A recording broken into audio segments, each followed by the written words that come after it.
I want to talk about, for the cargo slash sprinter van owners, how do you get paid with your paperwork, and also earnings and expenses on this segment of the Gig Geezer. If this is your first time checking out the Gig Geezer, or you're a returning visitor of the Gig Geezer, hey, thanks for coming by. And if you would not mind, hit that subscribe button, give my content a thumbs up, share my content among others, and I definitely welcome your comments in the section below. I'd already had in my mind that I was going to talk about the paperwork you need to keep mindful of when getting paid as a sprinter slash cargo van owner, and that involves when you're completing load opportunities for brokers and shippers. There are three elements that you have to be mindful of. That is your rate confirmation sheet, proof of pickup, and proof of delivery. All three of them are important because you won't get paid if you do not provide any of those three, if as required, or any combination of the three as required on that particular load opportunity. Now, if you've worked gig last mile delivery apps, the one that comes closest to it is dispatch. And the reason why I say dispatch is the closest because it does require a name and a signature and proof of delivery, typically the picture of the item that was items delivered, or the invoice slash bill of lading. It's kind of the same thing again as you do your actual cargo loads dealing with a broker or shipper. Now, once you've secured, now for those of you who have already done this is all review stuff, and actually you can just kind of hang around to the next topic of this segment of the Gig Geezer. But for those of you who have yet to complete a load or would like to get into the aspect of delivering over the road or regionally, this is something that you will need to be mindful of. Now, once you've secured the bid on a load opportunity, the broker slash shipper should send you a rate confirmation sheet. The rate confirmation sheet is going to have just about all the information you're going to need to complete the load. The rate confirmation sheet is going to show, obviously, the broker you're dealing with is going to have information about where you pick up the order, information of where the destination is going to be. It's going to have information on what you're delivering. It's going to have information on the total stops that's going to be involved. It's going to have the actual rate that you agreed to on that bid. It's going to have also it's going to have actual delivery instructions, and it's going to have the actual pickup location and destination or drop-off location. This is all important. Now, once you have arrived at the actual pickup location, some delivery instructions may require you to show proof of pickup. I have done now 2 over-the-road slash regional opportunities actually within the past week. And today, by the way, is Wednesday, April 6, 2023. And so I'm speaking of within the last 7 days. One was really over the road, and one was regionally, in that it was like within 3 hours driving time of my actual front door of the Geezer compound. And now, the rate confirmation sheet is something that you have to sign in acknowledgement of the actual rate that you've agreed to. There are spaces in which there's a signature line for the carrier, there's a signature line for the driver, there's a signature line. Those are the 2 main signature lines. Now, this rate confirmation sheet may go to your dispatcher, or it may go to you if you have booked your own load. Most people require the signature of the carrier or the driver in particular, specifically the driver. Now, again, once you arrive at the pickup location, you may have to show proof of having picked up the order. So that means showing a picture of the items or cargo before it is loaded onto your vehicle, or once it is loaded into your vehicle. One or the other, that should satisfy what the broker shipper is looking for. So now you drive the distance and you get to the drop-off location. Now, the most important thing with this is that you must have a signed bill of lading, which is an old shipping term, or a signed invoice. Without that, you definitely won't get paid. So basically, most people who receive orders understand that someone has to sign off on having received the order. And some places require for you to show proof of having delivered the order. So it may mean showing proof of the item or the cargo is at the delivery location once it's on the forklift or out in an area where it has been placed. So when you submit all this for payment, some places require that you send them, the shipper, the broker, an invoice. You have to invoice them now to be paid.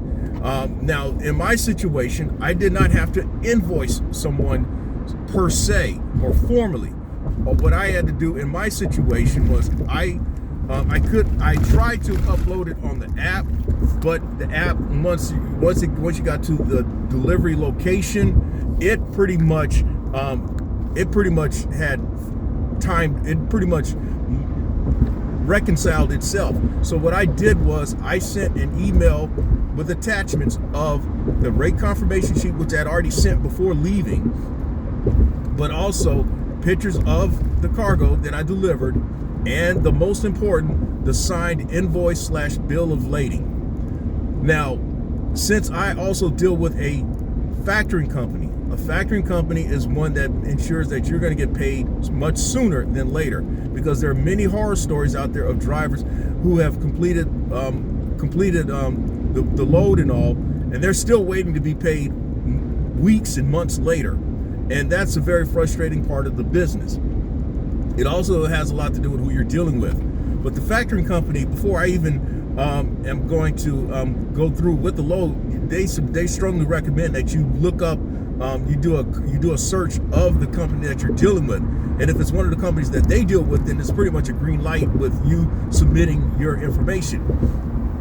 The factoring company that I deal with, OTR Solutions, take 4% out of, they take 4% off the top. I'm okay with them taking 4% off the top, simply because it is a non-recourse factoring, meaning that if the company that they're trying to get the money from after having advanced me the money, if they actually don't stiff them, they don't come after me to recoup the money that they've already paid me. So that's why I paid the extra percentage points for that ease of mind. In fact, with that factoring company, once the invoice or the invoice or the information has been submitted and approved, you're paid just like that. So in my case, yesterday, I believe, it was yesterday, Tuesday, April 5th, 2023. Once all the paperwork had been uploaded onto the app and it was submitted, I was paid with mere minutes. So that's how that worked. Now, if you like the content that's been provided in this segment of the Gig Geezer and any other segment of the Gig Geezer, hit that subscribe button, give my content a thumbs up, share my content among others, and I definitely welcome your comments in the section below. Now, the next part of this segment of the Gig Geezer is something that is kind of, I'm not going to say it's kind of stuck in my craw. I'm not going to say that, okay? I'm not even going to say that it's annoyed the fuck out of me. But what I will say that it is going to be a topic that is going to be recurring regardless of whatever I put out there. Now, I have said that there are people there are people out there who like to try to diminish your earnings when you share here on your channel what you have earned. But then there are people who genuinely and sincerely like to know, well, what are your expenses? What are some of the things that you have to incur while doing this type of business, the spinner / cargo van business? But then there are those, again, that seemingly they just love to try to shoot you down. You tell them that you make, like in my case, I'm making over $7,000 a month. Well, you're actually making about $3,600, and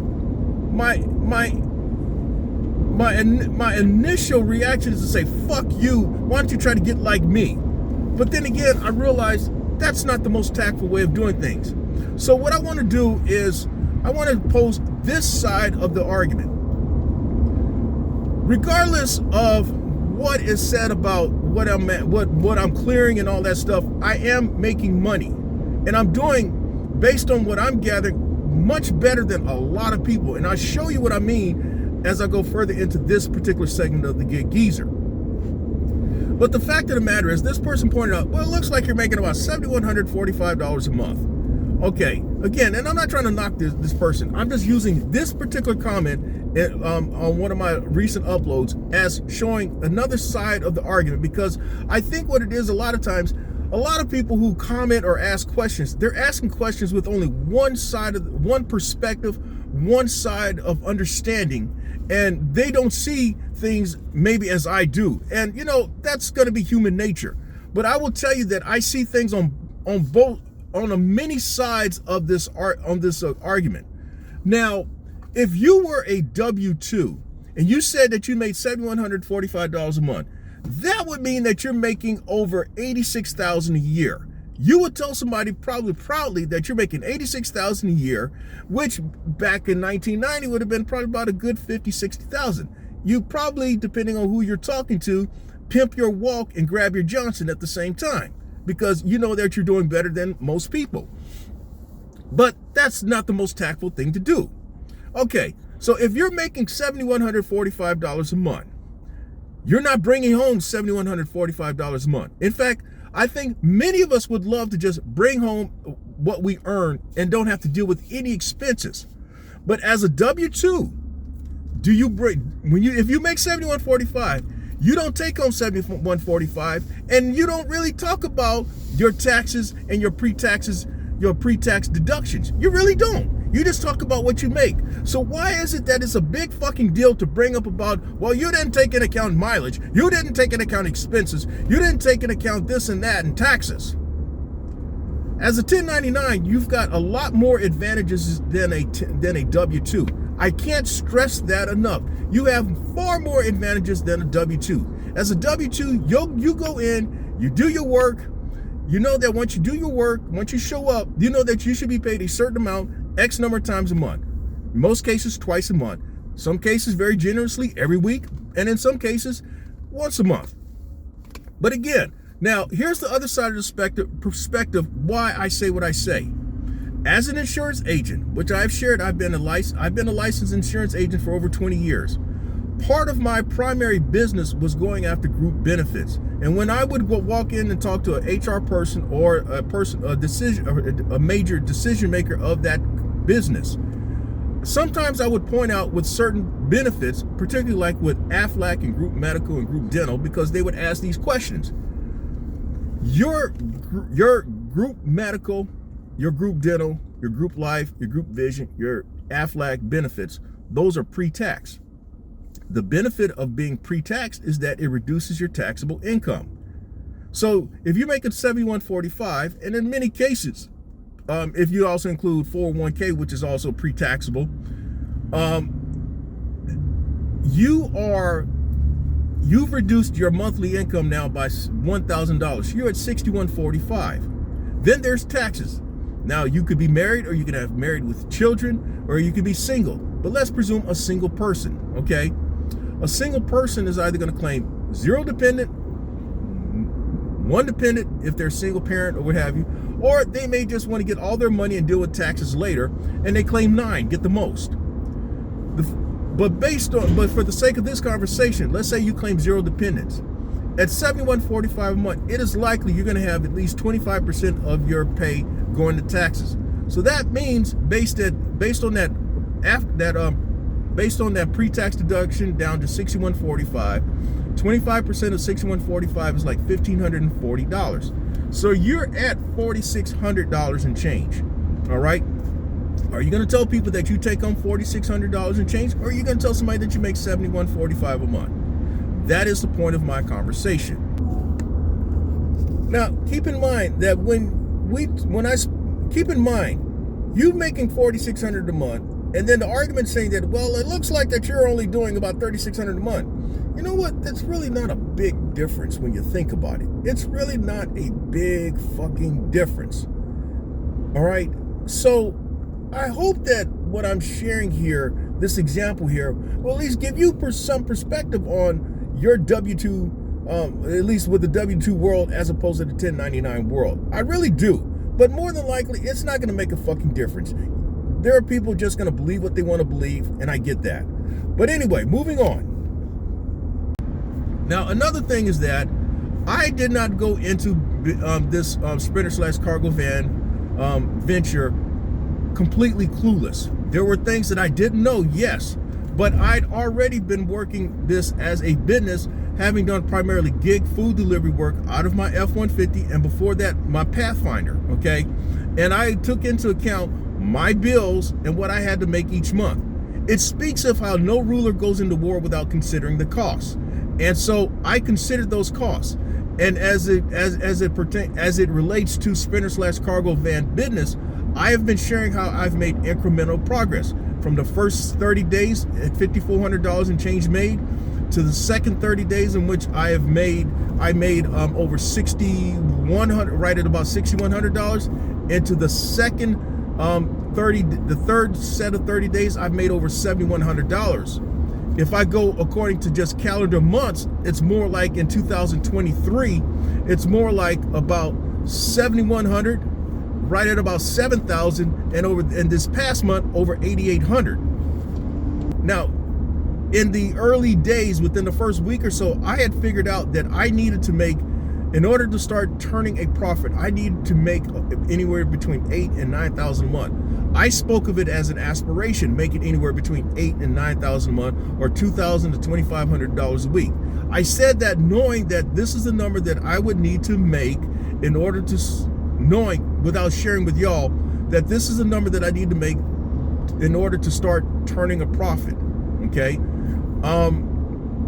The other thing that I'd shared was that that's a number that's going to put me in another position, that's going to put me in position to dealing with banks in a different way. When I show that I can make over $100,000 in revenue or a minimum of $8,250 a month, then I'm dealing with commercial money, which will put me in a position to scale my business, to do more things, to obtain more equipment or whatever. It would put me in a position to expand business. So hopefully I have showed you W-2 mindset people that, hey, you may make what you make, but you know that you don't take home. You know that you do not take home what you actually make.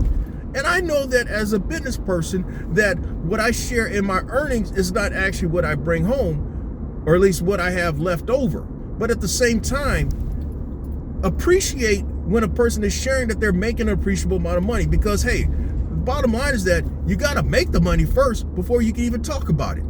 And with that, if you like the content that's been provided in this segment of the Gig Geezer or in any other segment of the Gig Geezer, hit that subscribe button, give my content a thumbs up, share my content among others, and I definitely welcome your comments in the section below.